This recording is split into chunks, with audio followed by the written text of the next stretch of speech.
Dudes, it's Gaz, and welcome back to another Warframe video. So I've been working a new Zephyr build the last couple of days with my new invigoration for her, and yeah, the purpose of this Zephyr build was to make it where I'm not using anything from my previous Zephyr videos. I've made like 3 or 4 Zephyr videos on this channel, so yeah, with the video today we're trying to do level 10,000 one-shots with no Sampotes, no Magistar, no Zata's Whisper, and pretty much just all stuff that is new that I've never used on Zephyr before. So yeah, more of a find new good stuff video, and it actually ended up working out pretty well. With the combos today, this is extremely good for Demolishers for Steel Path. I pretty much didn't one-shot, or I one-shot every Demolisher, didn't not one-shot any of the Demolishers the entire run, and also very good for one-shotting high-level Steel Path Thrax with the heavy slam attacks we're using of this lesser-used weapon for sure. So let's get right into it. Before we do, make sure to sub this channel to daily Warframe video uploads, build videos, news videos, discussion videos, all that kind of stuff. The right place for Warframe content. And yes, as I said, guys, this is not the best build in the whole game. It's a new build I made, so you can try some other stuff besides just only the meta stuff, because not everyone wants to use the Magistar every single run. Alright, so the stuff we're using today is going to be a new Zephyr build. I haven't found a name for it, so if you have any ideas for the name of the build, it's going to be Sentient Wrath from Caliban with Zephyr. And the idea of this one, why I decided to put this build together, is because we're actually using the Funnel Clouds Augment mod for Zephyr. And the way the Funnel Clouds Augment mod works is that these tornadoes no longer grab enemies. Now, you can make them grab enemies, but we're not going to show that yet. So, the Augment mod for Zephyr makes these extra tornadoes, but the enemies don't get stunned. So what you want to do with this build is use Sentient Wrath to stun them. So now they're stunned in your tornado, so you can do a lot of damage to them. Our weapon of choice today is the Sibear Incarnon. It's very similar to the Magistar Incarnon, but it has some different things going on, mainly built-in ice or cold damage, so you can have easy blast damage as well. Now, for the tornadoes of Funnel Cloud, if you throw on your 2, it does make them grab enemies like normal, and you can just cast Sentient Wrath as normal as well. So yeah, your heavy attacks with this will be doing very, very good damage, and of course you get to use that hammer you've always had 30,000 Cryotic for. So, additionally, if you want to get easy finishers to build up Crescendo, we've got Zephyrs 2 instead of Zephyrs 1 for once. Let's get easy finishers on enemies like this. Once you get those finishers, you get Crescendo stacked up, and you'll do tons and tons of damage. 46 million. I have hit negative damage display cap with this before in the mission where I just put in the footage at the beginning of the mission. So yeah, or the beginning of the video. So negative 2 billion damage cap is possible with this loadout. I also want to let you know, too, this is a time-limited video, as I want to get this out to you guys. We've got a very good invigoration for Zephyr, giving melee crit chance and immunity to status effects. So I don't have to worry about status effects, and I get a bunch of extra crit, too. So let's get into it. But one thing, too, as well. Like I said, this build is definitely better for Disruption than for Cascade. Because in Cascade, all these enemies have Overguard, but in Disruption, the Demolishers can be hit with your abilities no problem at all. So for Disruption, all you gotta do is just know where the Demolist is coming from. You'll be able to stun the Demolist. See, that's the Demolist right there. We use Sentient Wrath. Sentient Wrath stuns Demolist. We cast our 2, or our 4, and then we just heavy attack, Demolist dead. As I said, I one-shot every single Demolist this entire run, so yeah, it is definitely good damage. So the Sibear Hammer is going to be our weapon of choice today. And we've got the Sicarus and the Gorgon too, but those were not really used in the footage. As far as for Zephyr's build, let's start with these Archon Shards. So we've got 5 Archon Violet Tau Shards. These give critical damage as long as you have enough energy pool. So I've got, as long as you have over 500 energy, you get like 74% CD per shard. So pretty good. We got 5 of those for the most crit damage we can jam from those shards. On the build of Zephyr herself, it's a pretty standard affair for Zephyr slam builds. But again, I did change a couple things around on here compared to some of my other builds that have a similar setup to this. Mainly, we have the second ability. We're using melee Crescendo, and we want to get our infinite 12x. Here's how we get our infinite 12x really easily. Air Burst from Zephyr enables finishers that are really, really simple to do. It feels weird not to have our first ability where you can float around, but Sentient Wrath is pretty fun too, to like descend upon the enemies and stun. Now, something to keep in mind if you have played Caliban but never used Caliban's Helmet. This Helmet ability is nerfed compared to if we were actually playing Caliban. The way it's nerfed, there is no Tau status effect from Sentient Wrath, first off, and also, it's only a frontal cone in front of you. For Caliban, this ability goes all around him in a circle, so for the Helmet, it's a cone in front of you, but it's not that bad as long as you know where you're aiming relatively. So, with that being said, what does it do? It stuns enemies and gives them damage vulnerability. That damage vulnerability lets us do even more damage to them and lets them get totally wrecked by our tornadoes. Now, as far as the mods in the build, we got Holster Amp. You swap up and you do a bunch of extra damage. I used to have Vigorous Swap on here, but I took it off for one of the, I think I put Rolling Guard on here or something like that. You don't need Rolling Guard, but I like to have Rolling Guard on. personally. If you didn't want Rolling Guard on there, you could take that off for Vigorous Swap for even more damage. But as you saw, we could kill level 10,000 with no Vigorous Swaps. Who needs that? But holster up, you swap up, you do a bunch of extra damage. You can even stack this further if you want to. Prime Sure-Footed's on here. Now, I would say right now, this probably wasn't needed on the build, because as you can see right here, I had status immunity, and knockdown is technically a status. So I probably didn't need this, but also I'm not going to reform my Zephyr just for an invigoration video. So if you had an invigoration like this, you would just run something that is not Prime Sure-Footed, basically. So like Power Drift probably would have been good, because that would have given me some more power strength for my Sentient Wrath, because the debuff does scale with strength. So that would probably be a good one, but besides that, she doesn't need strength that much. But I do have Molt Augmented for Sentient Wrath, basically. Moving on, Rolling Guard, I like to have this mod on there, even though we have status immunity. When your shield breaks, being able to roll to get your shield, to have immunity time to get your shields back is pretty nice. Even with Zephyr, who has a wind shield to prevent projectiles, melee attacks can still kill you. Umbral Intensify, only used for the Sentient Wrath, basically. Just gives us more of a debuff on damage. Prime Continuity, Zephyr's abilities are pretty dependent on her duration, mainly her 3. Her 3 is her main ability for, like, protection and stuff. So if it's only 20 seconds, you're recasting that like 3 times a minute. So I don't want to do that. I recast it twice per minute basically with this build, and it feels a lot better. One thing to keep in mind is that I was trying this out. The Archon Continuity Toxin Corrosive proc thing does not seem to work with our tornadoes. If it does, I was killing them too fast to notice it. So I wouldn't say this is really needed, although we are running a Blast Toxin build on the Sibear today. Naira's Anguish and Naira's Hatred give us tons of slam damage, which goes very well with our hammer to do tons and tons of slam damage. Equilibrium and Prime Flow make our energy economy. We have to have Prime Flow to go over 500 energy for the Shards, and we also have Equilibrium. Every orb becomes an energy orb, basically, and vice versa. Health orbs become energy orbs, etc., etc. So, good stuff there. Just basically gives you a free energy economy. And as I said, Funnel Clouds. This augment is very good. It gives you extra tornadoes, but the tornadoes don't grab enemies unless you throw your 2 at them.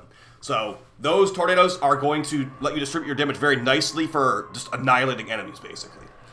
And as far as Arcanes, Arcane Fury for melee damage for our hammer, and Molt Augmented on kill, increased power strength to increase the power of Sentient Wrath. Molt Augmented is not the most optimal choice, but that's what I ended up using. Now, for our Sibear, this weapon is really not used that much because it costs so much cryotic, and also, a lot of people just use the Magistar instead. This gigantic piece of ice on a stick is actually very underrated, almost underwhelming. It is, maybe you could kind of underwhelming if you like the Magistar only, but this one, special attack, create a cold blast radius with heavy slams. I will tell you right now, you will never ever notice that, because they just die in one hit. But if it did work, or do anything, it would give you extra cold procs, technically. As far as our perks, though, we got Master Shatter, giving increased increased combo when hitting enemy with cold status effect. Sadly, both the effects on here are just not that good because we don't have enough armor for Thane's Wrath. If we had enough armor for Thane's Wrath, I'd run that instead for more damage. But right now, that wouldn't be doing anything, so we just kept Master Shatter for increased combo hitting an enemy affected by cold. Another one that doesn't have the best Incarnon perks here, we got Oracle Reach on tier 3. The other options being heavy attack wind-up speed and combo duration. We have infinite combo with our setup today, so we don't care about that. And heavy attack wind-up speed is not going to help us a ton either. So none of these are really good for us. We need like slam radius on here to make it good, but we're fine with range, honestly. And for the final tier, we got Absolute Valor giving a big crit chance increase. The other options are Red Right Hand giving increased CD multiplier after swapping from a primary, and Mounting Advantage giving additional combo after killing an enemy with cold stacks. Now, if you're using Wrathful Advance, you could probably use Red Right Hand, but I'm not using Wrathful Advance because this video is not meant to be using any of the Incarns I've already used, or other helmets I've used on Zephyr already. Okay, so here's the build. And as far as what this build is meant to do, unfortunately I have a Toxin Riven that makes us have to do Blast Toxin. But it's actually not that bad because Toxin lets you one-shot shielded enemies like Corpus. So if you have a Nullifier you're having to deal with, this will one-shot those Nullifiers. And also Blast is just good to blow enemies up. So as far as the build here, it is Blast Toxin. If you didn't have a Toxin Riven like me, you just take that Toxin Riven off, just do purely Blast. But yeah, for me with a Toxin and Crit Chance Riven, I like to keep it on there. It's a attack speed Riven too, so let's us do our... So a lot of people don't notice this, or realize this in Warframe. If you do a heavy attack, you might think that attack speed does not affect it. It does technically affect it. So this right here, when I do that slam attack, you see how fast I recover from that? And it's able to do another slam attack again?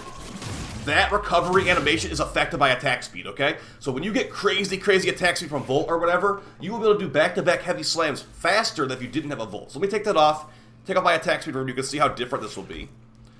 Now the light attacks are going to be a lot different, but the slam attacks will be slightly different. So see right there, it was probably like twice as long before I could jump out of the animation and do another attack. So there are ways to bypass that, For example, I think Sentient Wrath should work on it. Heavy attack, slam, Sentient Wrath, slam. You can bypass it like that if you use an animation. But yeah, guys, attack speed does affect that recovery for quicker follow-up heavy slams, which is very useful in face-off, specifically. So yeah, you don't need the mod for attack speed, but it could be nice if you're looking to do long runs like I'm recommending here. But as far as all the mods, we got Crushing Ruin, my favorite stance for hammers. Dispatch Override, giving you increased movement speed after a heavy slam attack, hitting an enemy, so very good stuff there. 60% movement speed's very nice, so we don't have our first ability on Zephyr anymore. Seismic Slam for more slam damage, and we've got Fire and Ice to make Blast. Now, I don't really need this one, technically. Actually, looks like I do. Because of the base cold of the Sibear, if I didn't have a Toxin Rip, we could do Toxin Blast a lot easier. Or rather, we could just do Blast a lot easier without this Toxin Rip. Like I said, it's just purely Blast without it. So yeah, don't run Blast Toxin unless you are forced to, like me. But either way, we got Blast. Now, Blast procs make enemies explode in 2025, and it's pretty good. They also have a small DOT tied to them as well. Prime Pressure Point, because we're not using Condition Overload. We're not really proccing them up. Galvanized Steel on kill, get increased crit damage, and we also get some crit chance out of it too.